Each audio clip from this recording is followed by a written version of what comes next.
Francois, over to you. What you have to say about machine translation at the European Commission. Floor is yours. Dobrý den, thank you very much. I am going to try and start the presentation. I'm not sure. Doesn't seem to be working. Okay, I'll share my screen then. There you go. So, my speech will be divided into two parts. First, I'm going to talk a bit about what we are doing at the European Commission, where it comes from and why we do it and how we do it. And then I'll come to the subject of this workshop, which is the human factor. So, machine translation at the Commission. Machine translation at the Commission has been is a long history. It started with statistical machine translation, and I call this legalese because it was mostly used at the beginning for legal text. Soon it became, after, say, 10, 15 years, we switched to neural machine translation, pretty much like everybody else in the field, for the reason that have been explained very well by Professor Pedersen. The flow is simply much nicer.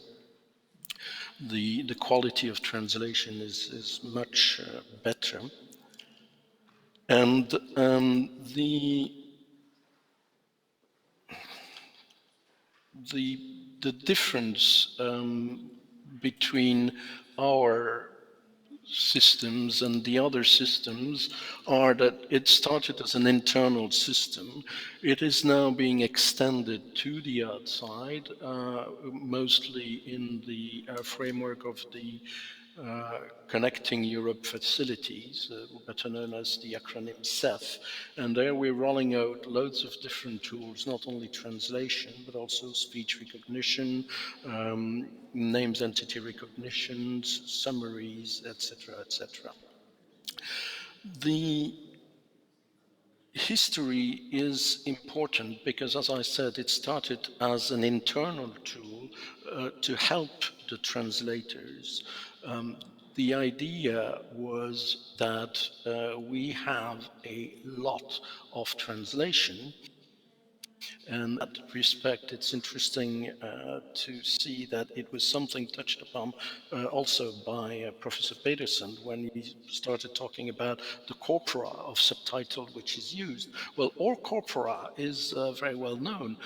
We are sitting on more than 50 years of official translations. So all corpora is all the translation which have been done by human translators over the years, and we therefore have a perfect corpora of aligned text in all the official languages. The DGT translation, as you can see, was first for the translator and the staff. Then it was enlarged to the other institutions, so not only the Commission.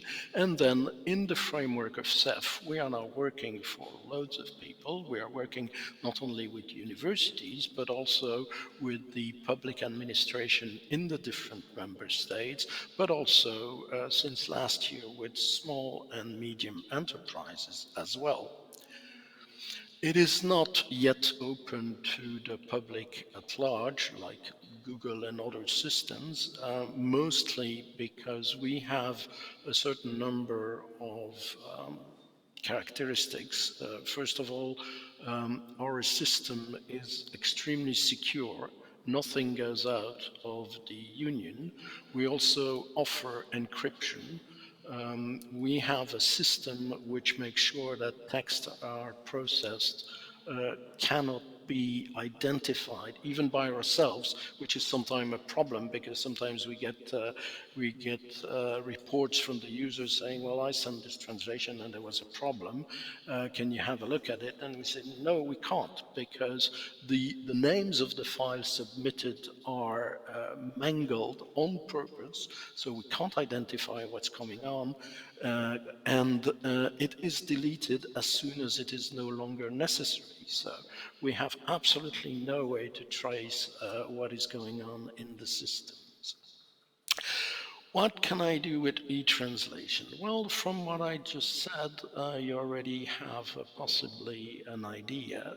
First of all, we have the integrated workflow inside of the house, where the translation departments with different languages will submit the text, and that goes automatically. There's a package which is created for the in-house translators that will contain not only the original text but also the first machine translation version of the text, and it can then be revised by human translators. It can also stop there if it is somebody sending a text and they just want to know roughly what's in there. So that's also a possibility. And then we have the API, which is being used more and more, and which is behind pretty much all the European websites. Unfortunately, most of us have heard recently about a website called Reopen Europe, for example. It is entirely powered by e-translation. So we have all the different languages, the official languages, and then some. I'll come back to that later. And you can either send your text, download it, or get it by mail, or you can have that included into your system. E-translation is now available not only in the official languages, but also in Russian, Mandarin, Japanese, Turkish, Arabic, and we are working on even more languages. We also have uh, um, a characteristic which is probably what sets us apart from most of the other systems out there. As I said, the corpora that we use is a database which is called Euramis, which stores all the text which have been translated for the Commission. However, this was working very well for anything that was in-house because the style was the same. But soon we realized that there are other texts, and for some reason people insist on not speaking exactly like the EU texts are written. So we did different engines, different translation engines. The one which are the default option and which are used in-house is still the one that we call EU formal language. That's the one that I called at the beginning legalese, although of course if it started with legal text, it is now being expanded in almost all possible corners of the language. But we also now have other engines. There's one which is called the general text, which is made partly with data coming from Euramis, but also with data coming from the internet. We also have specialized engine that we made at the request of some people, for example, the Court of Justice, but also the Deutsche Bundesbank or the Ministère des Finances, and of course the Valtionenuvånskanslea, which, as everybody knows, is the office of the Swedish Prime Minister. As you know, Sweden has two official languages, Swedish and Finnish, and therefore they have to translate back and forth between those two languages quite a lot. and we provide them with specific engines to do that. So this is all nice and well, but what about the translation quality? Well, as you can expect, what works best is, of course, anything which is related to European policies, because after all, this is what it was made for. It is being built with all those official translations. So anything that has been in a text at some point will be picked up by the machine, and chances are that the translation will be perfect because it is based on a human translation.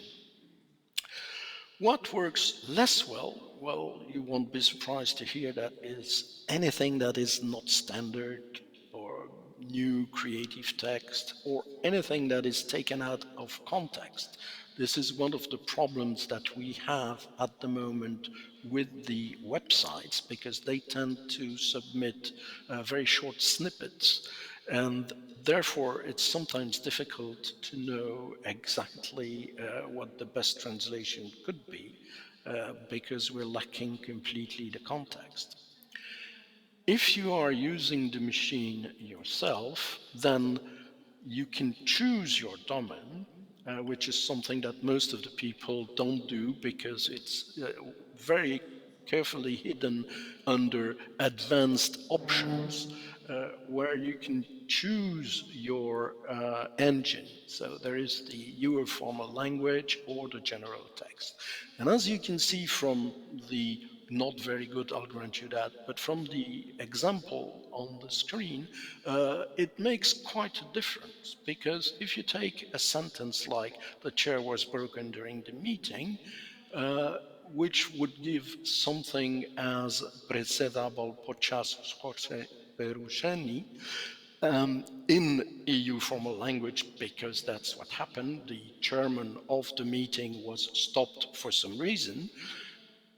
If you take the general text engine, then if the chair was broken during the meeting, chances are that whatever he was sitting on suddenly broke and he fell on the floor. So we have a completely different translation because we have a completely different engine trained with a completely different corpora. So this is one of the characteristic of our engines that is really important, because most of the people just take whatever engine is there.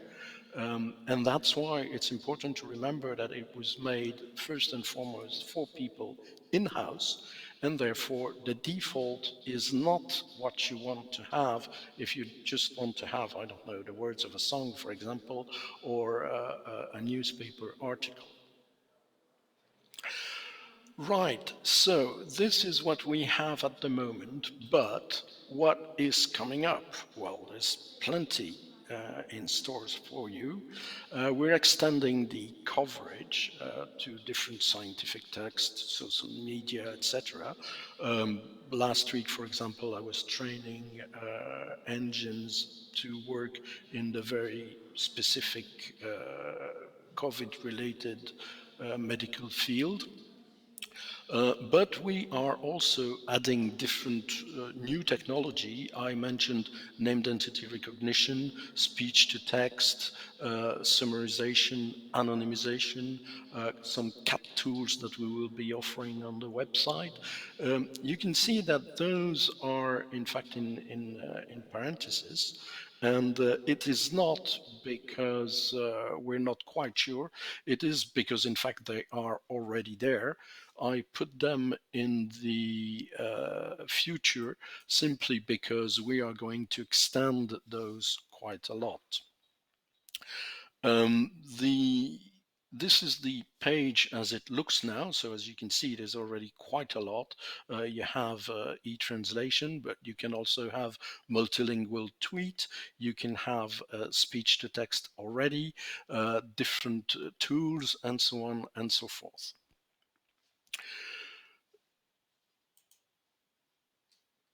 How can you use the system? how can you register? Well, as I said, it is already available for the public administrations, member of the universities, anybody working in a self-funded project, and SMEs after validation. You simply need to go to this website, and there's a self-registration. If you want to use the API, then it's a bit more complicated, and then you need to get in touch with us because we need to enable the access, and it's a different server. So I can only say that if you are amongst the people who may already use the system, then go for it, and you will see that our translations are indeed amongst the best out there. I think I can say that. Um, I would like now to come to the subject of the workshop, now that you know what we do and how we do it. Oh, by the way, yes, sooner or later, hopefully, everybody will have access. But as I was saying at the beginning, I realized I'd never finished what I started to say there. We have a very secure system, and we have our servers are in the digit premises, which is the general directorate of the commission, which is in charge of IT, and therefore we actually have our own servers. So, which means that opening up is not as easy as it seems, because we can't just say, okay, we'll buy 25,000 servers and open it to the whole of Europe. It's not as easy as that, which is one of the reasons we go very, very carefully about that, because we have, unfortunately, infrastructure problems. Um, I would like now to come to the human factor. The human factor, well, I'll start with some numbers. I deliberately didn't put anything on the screen because it looks much more impressive with all those numbers, but I'll tell you what they mean roughly. 34,000 or 35,000, 36,000, give or take a couple thousand, doesn't really matter, is the number of EC staff all across the different institutions and the different countries. We have in those depending on how you read the stats, between 600 and 2,000 people working in the translation services. Their output is about 2 million pages per year, which gives roughly 10 pages per day per person, roughly, very, very roughly. Compared to that, the 100 million that you see there is the number of pages which have been translated by our machine translation system, e-translation, as of June this year. In order to get that output based on the productivity that I explained before, the commission or the institutions would need to hire an extra 27,397 translators. I'll let that sink in for a moment. Okay, we would need to double the number of EC staff just to absorb the number of pages which is translated by e-translation, and that was in 6 months. Okay, so this is really something that need to be considered when thinking about machine translation. The need is such that it is not taking work away from any human translators. The request, the demand for translation far goes beyond the available resources in terms of translators. And to the human factor. Well, I'll tell you a little story. I do those presentations in different languages in different places. Unfortunately, my Slovak is not good enough to do it in Slovak, but I do it in Spanish, in Portuguese, and other languages. And of course, the first time that I did it in Portuguese, I thought, well, I'm not going to translate this PowerPoint presentation. I'll ask the machine to do it, since our system can take, pretty much any format, including PowerPoint. So I sent my Portuguese translation. Yes, I know on the screen it says Spanish. Bear with me.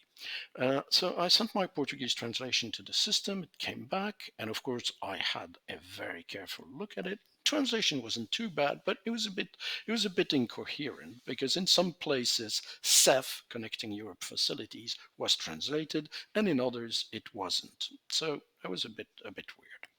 Okay, I filed that for further reference. I talk about it with the colleagues, saying, what's going on? This is weird, and we'll make a note to have a look at it. A couple of weeks later, I'm asked to give the same presentation in Spanish. So I said, oh, okay, I'll send that to the machine to see what it has to say. And it comes back perfect. Absolutely no error whatsoever, including the famous Connecting Europe Facilities acronym, which was translated consistently every single time in Spanish. So quite happy, and wondering a bit why, but I guess it's the quality of the data, because in terms of machine learning, data is pretty much everything. I am in touch with the person doing the organizing the conference, and she says, "Well, do you have by any chance an advanced copy of what you are going to present, so that we can send it to the interpreters?" And having been an interpreter myself, I said, "Of course." There you go, and please tell me if there is anything that looks a bit weird in that translation. But I mean, I do speak Spanish, but obviously it's not my mother tongue. And she comes back to me and says, "No, it's absolutely perfect. There's just one thing." I said, "Yes." And she says, "Well, this CEF thing, you've translated it every time into Spanish, but we don't." So you see, there I was so happy that the machine had perfectly translated the text, and it turns out that, in fact, a human wouldn't have done it, because that's not how people speak. So I thought that was quite interesting, and of course I laughed a lot. And I told her, "Well, do you realize that this was done by a machine?" And she said, "Oh, no." Other example, which is in Greek, and which is extremely funny. I decided, of course, those examples are taken from Google, because our engine wouldn't make that kind of mistake. But anyway, so I picked up text in Greek, and I stuck it in Google's Translate, and I picked Norwegian. I usually pick Norwegian or Danish when I test Google, for two reasons. First of all, because I know the language, so I can check and see what's going to come out. But also because Norwegian and Danish, it's roughly between 5 and 6 million people. So again, coming back to what I was saying, the data is of course not what you get when you look at I don't know, German-speaking countries, for example, and therefore that's where the real test is. So I picked Norwegian, and I picked, of course, the result is absolutely hilarious, because it doesn't mean anything. And contrary to what Professor Peterson was saying, you can see here that the machine can be extremely creative, because the French has absolutely nothing to do whatsoever with the original, and it's even completely surreal, since the last sentence is, for those of you who don't speak French, "Je suis un éléphant," I am an elephant, which is quite interesting. I fail to see in what circumstance that kind of sentence could be used. But anyway, and of course you're going to say, well, it's logical because you put that and said that it was Norwegian. But that's my whole point. You see, a human would never do that kind of mistake, because even if you don't speak Norwegian or Greek for that matter, you probably know that Greek is not written with Latin letters. So that kind of mistake could not happen. And this is, of course, a bit far-fetched, but at the same time, don't forget that we work with an API, which is a computer working with a computer. And if the text has been for some reason mislabeled, it's going to end up as a source text being Norwegian, even though any translator would see immediately that it is not Norwegian. Then one, and I put it in Greek this time. By the way, Google has an automatic detection of the language, and it should have detected that it was not Norwegian. But anyway, there again, I put it there, and it's quite interesting because it does correct my sentence, because as you can see, I use indifferently different spelling. So on the top it says for vume, and at the bottom it says for vame. You have different possibilities to write things. Same thing for Leftheros, which is corrected in Leftheros. But the translation, the two first sentences are almost okay. I don't hope anything. I'm not afraid of anything. Okay, fair enough. I'm a lighter. God knows what that means, but it's definitely extremely creative. Uh, this text is a no-brainer, because anybody who speaks Greek know that sentence. It's a hugely famous sentence. Δεν ελπίζω τίποτα, δεν φοβούμαι τίποτα, είμαι ελεύθερος. Usually the translation in English is I hope nothing, I fear nothing, I'm free. And this is a famous quote on the thumb of Mr. Katsantzakis, who's a writer, a huge writer, a huge politician as well in his days, and he's probably best known in outside of Greece, because one of his books called The Life of Alexis Zorbas was made into a movie that was titled Zorba the Greek, and another one of his books called The Last Temptation was also made into a movie, which is called The Last Temptation of Christ. And I swear I didn't talk to Professor Pedersen. We didn't make sure that we all would be talking about movies today. So there we go, an example which shows where things can go very wrong when you leave it to the machine. If we look at a different example, you will forgive me, but I'm Belgian. There's again something where, okay, translation is okay, voor vorst, voor vrijheid en voor recht, pour prince, pour la liberté et pour la justice, okay. If you turn it around and ask the other way around, le roi, la loi, la liberté, you get de koning, de wet, de vrijheid.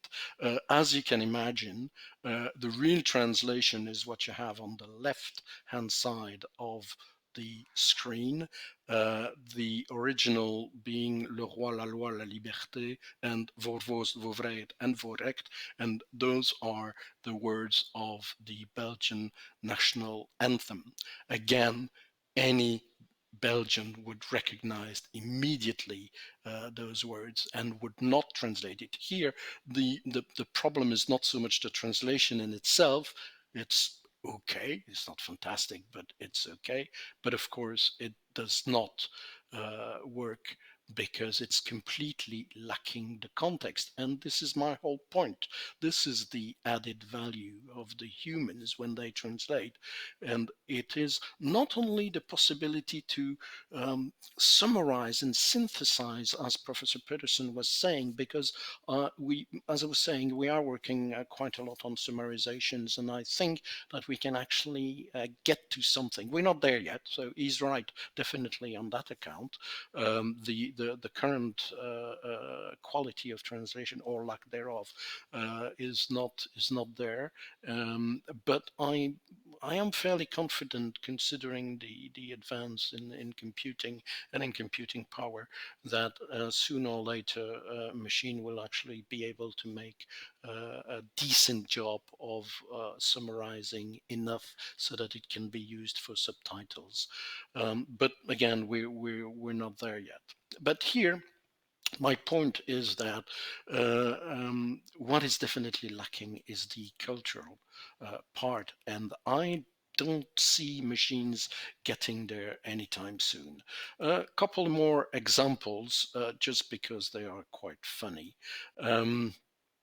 There was a book written by a German journalist, Undercover, where he was in fact posing as a Greek immigrant in Germany, and he was given very very bad jobs. And the name of that book is Ganz unten, and it was translated perfectly in French as Tête de Turc. Of course, there again, as in the case of the subtitles, we can see that the French has nothing to do with the German, but the idea that it conveys is absolutely fantastic, because it is the best title you could get for the book. Tête de Turc, for those of you who don't speak French, is a scapegoat, which is basically what he is in the book. Other example, Come Dine With Me. If you're familiar with English TV, you know that you cannot translate that as venez dîner avec moi, because the equivalent is un dîner presque parfait, which is the French version of the show. And finally, because we're getting to the end of my presentation, the one which for me is the best translation ever. I don't know if you have children, and maybe even if you're not, you may be familiar with a series of books called Harry Potter. And in that Harry Potter book, there is the sorting hat, which is the hat that will decide to which school every wizard apprentice will go, which house they will go to. The sorting hat, not a fantastic expression in English, but it does the job. The French one is fantastic. Le chapeau. It's absolutely brilliant, because you have chapeau, which is hat, you have choix, which is to decide, to sort, to choose, and the translator made a word, completely made up word called chapeau, which says exactly what it needs to say, and which is immediately understandable by anybody speaking French. So for me, this is really the best example of what translators are for. They The best that they can do is precisely, since they're going to be beaten by numbers. We've seen that at the beginning. So fighting machine translation is a lost cause. But they have another field where I don't see machines beating them anytime soon, and it is anything that has to do with culture. And I think that Professor Peterson can rest assured that before we get a machine intelligent enough to be able precisely to use that knowledge of the culture to do subtitles, well, there's going to be quite a number of years yet. And with this, I would like to thank you for your attention. Thank you, Francois, for your presentation. I would like to see actually a Harry Potter book being translated by the machine. It might be quite fun. But anyway, we have 2 questions on Slido. And very quickly, because we are running over time here a bit, could you tell us more about the speech-to-text features? The speech-to-text feature at the moment, I'll toggle this. The speech-to-text feature at the moment is starting, which is why it was still in parentheses in my presentation. We are at the moment only offering French, English, and German, the usual suspects. We are working on different engines, but it's extremely difficult because there's a huge difference between speech recognition and machine translation, and the difference is in the data. What I mean is that, for example, a speech recognition system would have to recognize what I am trying to speak at the moment as English, which of course it is not necessarily the kind of English that you will find on the internet. I think I made my point. You see, it's much, much more complicated, especially in the European context, where by definition, I would say pretty much 90% of the people are not speaking their mother tongue. So it's something that is very difficult. However, we're not the only one to work on that. Everybody's working on it. That's the next kid on the block. The European Parliament, for example, is also working on a different system. And there are, of course, very good reasons for that. They are working also in subtitling, so not only speech to text, but immediate subtitling. The reason being, of course, that when they broadcast the sessions of the parliament, they want everybody to be able to watch those. So that includes hearing impaired people. So they need to have subtitles. There's another problem, not only in the case of the parliament, but mostly in the case of the parliament, which is that there are different speakers, and therefore, they can switch from one language to the other, and that throws completely the machine. Again, you see, an interpreter will either do it if he or she knows the language, or hand over to the colleague, and that will flow seamlessly. Machine, not quite so. So I lost track of the original question, sorry. Okay, I get carried away. You see, that's the problem with humans. Yeah, okay. Okay, so are there any quality checks for the e-translation translated pages? It depends who is requesting it. Of course, in the internal system, it goes to human translation for revision, yes. But as I was saying, if it's somebody, if I send a file because, I don't know, or service receives a letter from the outside and it's in a language that nobody can handle, they will send it, they will have a look. What they need is to know what's in there. So it's not a language contest. So it depends, and same thing for the small and medium enterprise. When they send us stuff, if they do not do any revision, we insist on having a disclaimer on anything that goes out, precisely because we are.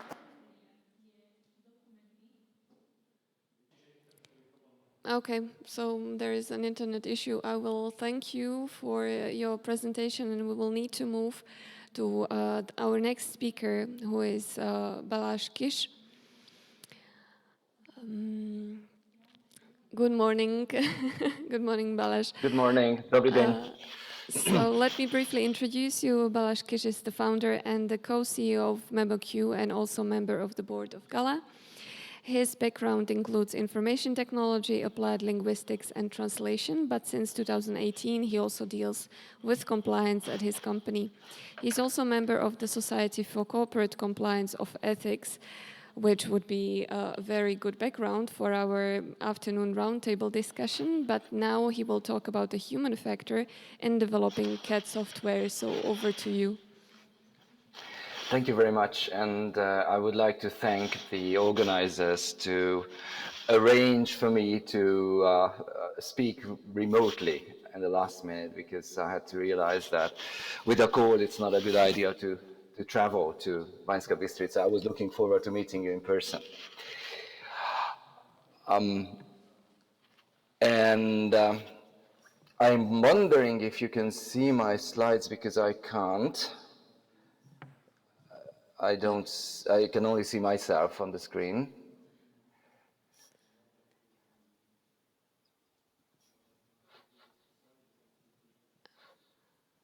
And we should be able to bring your slides, yeah.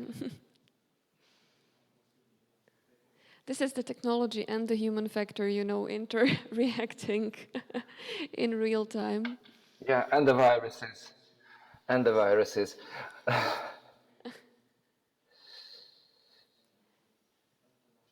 Yeah, thank you very much. Okay. So, thank you.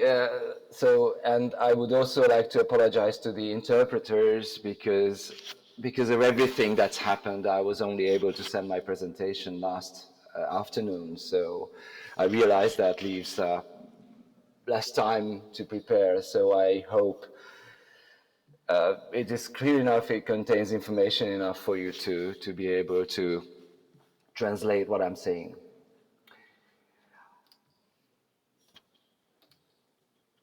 Yeah, that was the first time I tried this remote slide clicker, and I'm happy to see it works. So Emília already listed my affiliations. It's not a secret that I'm one of the founders of memoQ, that is one of the cat tours around.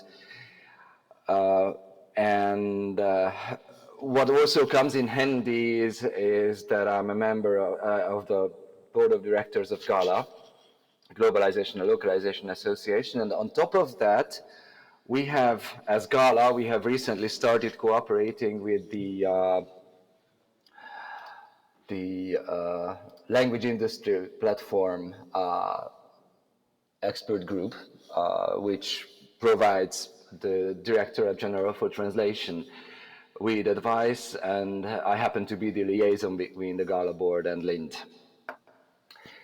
And because we are talking about the human factor, and especially recently, we've seen a lot of intersection between technology development and ethical questions. I think that my background with compliance and ethics, I wouldn't call it much of a background. Actually, I'm a novice in that field, but I feel I learned a lot. That would be also helpful in this presentation. So, I'm giving an agenda here, but my talking points sometimes overlap between these topics. But basically, I want to take up on where Monsieur Thunus left off. What is human-centered translation, and what is its reason to exist? What does human-centered technology look like? So I will actually look at it from the perspective of technology as well. How does software development become human-centered? That is also a question that I would like to explore a bit. And with a detour about disruptive development and the innovator's dilemma. And obviously I won't leave out the questions about artificial intelligence and its ethical implications, because there have been a lot of talk about that as well. I will try to give you a lot of resources and reading to familiarize yourself with these topics if you are not yet familiar with them. So we know that there are translations. This is, Monsieur Thunus pointed out some aspects of that. So there are translations where the hard work of humans with extraordinary knowledge is still required. The way I say here is not all translations give themselves to fully automatic machine translation. And we, at least at memoQ, we call this kind of translation premium translation that cannot be produced without human involvement. This is not necessarily a factor of how difficult the text is or the content is to translate, but it can also be dependent on the context where the translation is used. For instance, if you do translation in life sciences about clinical trials, for example, then whatever there is in the translation has implications on the safety and the life of humans. And that cannot be released without human, that kind of translation can never be released without human supervision, no matter how easily the text would actually give itself to machine translation in itself. So that's basically the reason for human-centered translation to exist. That simply there are, and in my opinion, there will always be translations where, again, the way we say it, the hard work of humans with extraordinary knowledge is required. And there's another aspect to this if you approach this from the technology side, that humans are the only voluntary agents. There is no machine that would actually want or like something. While human decisions are very often based on these, and sometimes the decisions cannot be based on full information because full information is not available, and then the human mind has the means, has the shortcuts to find, with a certain level of precision or certainty or safety, the safest, the most viable solution. Or decision. One of my starting points, one of my kind of supporting materials that I go back to is Summa Technologiae by Stanislav Lem, where he says this, and he also says that humans, in order to conquer their environment, use technology as the extension of their bodies, the extension of their organisms. The English translation, there's a recent English translation of this book that was made in 2019, and it says that men using technology or tools as man's organs. But basically we are talking about an extension of the human body and the human mind. And not the other way around.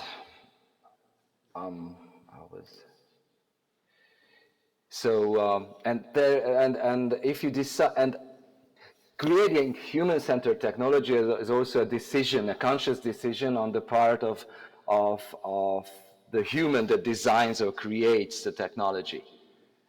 So do you aim at replacing humans, which would be completely, well, not necessarily completely fine, but which would be understandable if we had machine translation that would work equivalently to a human at all times, and we could be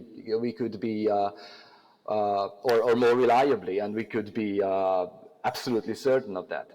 But we don't have that. And as long as we don't have that, and like I said in the previous examples, we need the human who makes the decision and takes responsibility. Because also a computer, a machine, an artificial intelligence doesn't have personhood, doesn't have the kind of capacity to decide that would be paired up with legal responsibility, for instance. And at that moment, I believe that the developer of technology needs to decide to create technology that empowers humans and doesn't replace them, doesn't aim at replacing them. This is where we used to say, well, it didn't even make it to the marketing material, so I would just say it as one of my pet peeves, this is the kind of technology that gives a human translator, an editor, a project manager superpowers, or they augment their capabilities. Actually, there was some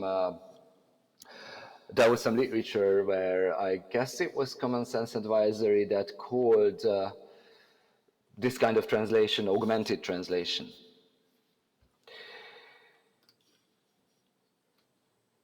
And there's another aspect here, again, that the designers and the developers of technology are also human. I used to teach computer-assisted translation CAT tools at various universities for more than 10 years. I quit teaching a couple of years ago because of the workload, but I clearly remember when the humanities students, the translation students, who were supposed to pick up technical skills with the CAT tools, approached the technology with apprehension. That in 2004, I even heard a lecture that called it technophobia. And what I experienced was an assumption from the students' part that they are looking at something, an alien entity with its own mind and its own will. And one of the ways to combat this kind of technophobia was to tell the students the same thing I'm telling you here, that a piece of software was written by humans. It's another channel of communication between the humans who created the technology and the humans who are using the technology. And the software in this context is the tool and one of the communication channels at the same time. Although, like I said, it's okay to dream of a world where you don't need translation, you don't need to learn the language, you don't need to do the hard work of translating, of editing, of putting the whole thing together, double checking once, twice, 3 times. I come from publishing originally, where we have at least 3 quality assurance passes. So this is completely okay, and it's there in human culture, and this is where I'm recommending this book by Umberto Eco. I don't remember the original Italian title because I read it in Hungarian, but in English it's called The Search for the Perfect Language, and it gives an account of the attempts that were made to find the language in which God used to create the world, and the language that got lost in the Tower of Babel, and the list goes on. So the dreams are okay, but to say that we achieved our dreams is not okay, because it's not true. We don't even have the means to measure them.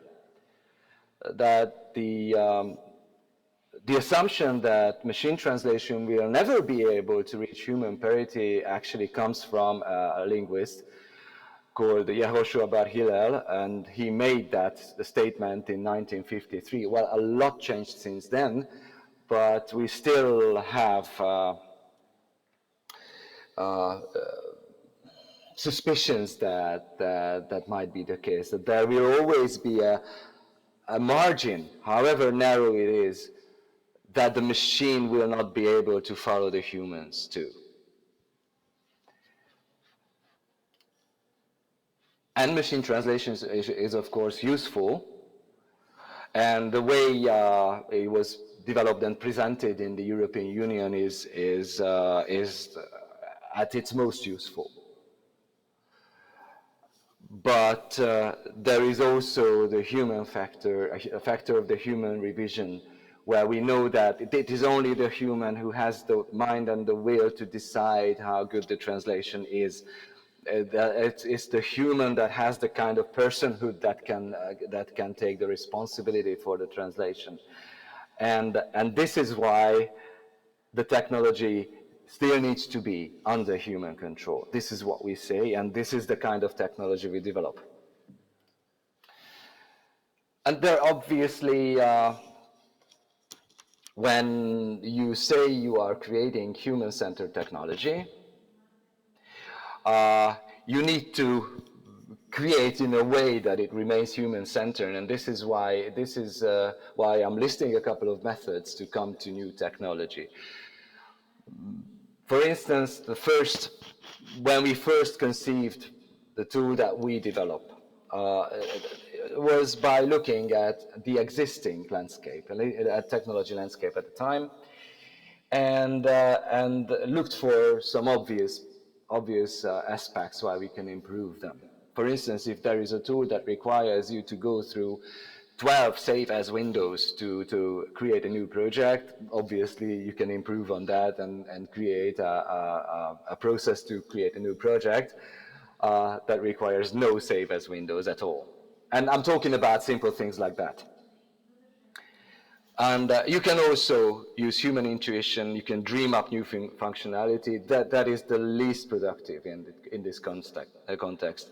And there are two things that we actually do, we actually also do, is that we have user interviews constantly. We have opened an ideas portal where we are receiving ideas, requests for new functionality constantly. And this is, obviously you don't directly implement everything that comes to you. That kind of development capacity doesn't exist. But you have a good view of how your users, how your customers, clients view the technology you create. You get immediate feedback. And you can also go analytical and crunch usage data that will give you, if you have the usage data, that will give you an idea where users spend disproportionately long time to accomplish a task, because that would mean that actually your tool has a bottleneck where it makes it difficult for humans to get a task accomplished. So we are heavily building on the last two. And the reason our tool is not complete and perfect is actually in every year a development team, and this is not just us, can implement like 5% of the new functionality that was derived this way. And part of that is also a factor of the human face that you put on it. Don't hide behind your technology. If you're a technology provider who wants to create human-centered technology, then you need to put that human face on it, and that means being approachable, even through email, but it should be a person and not necessarily a machine. At least when you get your response, it needs to come from a human. And that means that customer support needs to be done by kind of visible people, and also all kinds of other feedback needs to be received by actual people. And the customer needs to know that these are actual people, because that's one of the factors that helps lower the apprehension from the human user to the technology. I think we are running short on time. I will skip this disruption part because it doesn't really play a part. What is disruption anyway? So I showed you a schematic of the Babel fish earlier on. That would be disruption. Or for instance, you can say that in transportation, an electric car is not necessarily a disruption to the way we move around. It may be a disruption to the fossil fuel industry. The real disruption to transportation would be teleportation. So, and the other thing with the disruption is that it's not predictable. You cannot plan to disrupt. You will have 1,000 ideas, and one of them work out, and one of them will maybe prove to be disruptive to an area or another. But even you don't know in advance, because it also depends on how the human users will adopt the new thing that you created. All right, let's go back to artificial intelligence, and this is if I'm cut off, because my time's over, we can continue the discussion in the roundtable later this afternoon. But there are ethical implications to how artificial intelligence is developed and used. And I don't claim to be an authority on that, but I recently read a book that was published this year. The author is Kate Crawford, who used to work or still works, I don't remember that, for Microsoft Research. And the book is called The Atlas of AI, and it paints the whole picture that exists behind creating an artificial intelligence application such as a machine translation engine. Is it really what they say it is? Like we said that, well, AI, when you say AI, artificial intelligence, you think of an entity that has the same kind of mind and will or superior than yours. And at the same time, we know three things that the previous presentation, it was called the lack of culture or lack of context, or lack of cultural context, because it works from data only and it sees nothing but the data that was fed into it. And in a way or another, it will mimic previous human behavior. It will apply a lot of tricks because neural networks that are exclusively used today as the engines of artificial intelligence apply very sophisticated mathematics to come to conclusions, come to predictions from the data that were entered in the system. However, it will still be based on data and still be similar based on previous human behavior without seeing the actual context that the human behavior reacted to. The other thing is the lack of volition and the lack of will and mind, if you will. The kind of will, the kind of personhood that could go with responsibility. So what I could say, you didn't use the term artificial intelligence, especially not if you create like a predictive typing algorithm that could be created from statistical algorithms, it could be created from a neural network, but it's predictive typing, not AI. Like machine translation is machine translation, not AI. I would say AI is only a collection of highly sophisticated mathematical methods of selection and prediction, which are formidable on their own right. There's no need to call them more than they really are. And when it mimics human decisions, it also mimics bad human decisions. I was really hoping to be able to bring a Slovak example to this presentation, but I needed a language that doesn't have grammatical gender. And one of these languages is my own, Hungarian. You can see that that's a meme about Google Translate and the Hungarian language, and one of the proofs how artificial machine translation models perpetuate biases. You see on the left-hand side, you see a number of activities in a verbal form, in very simple sentences, with the only singular third-person personal pronoun Hungarian has. That's the one. That's the only one we have. And on the other hand, on the other side, you see the English translation. And look at the way the Google actually chooses the gendered pronouns for each and every activity. And that's not a coincidence. And if you look at the second example, that's something I tried yesterday, and it says he is Google, but she is sexist. And Google Translate has no other way to decide than the human data that were fed into it. And who is the ultimate beneficiary? Does the provider of the artificial intelligence or the application tell you everything on what data they collect, how they collect the data, how they use the data, how they get consent to use the data? stuff like that. And we can go down a long rabbit hole here. So I just want to throw this in as a food for thought.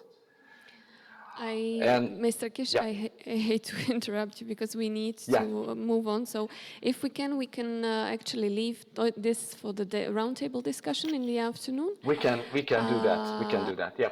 And we are already looking forward to your insights because I can see that you have many of them.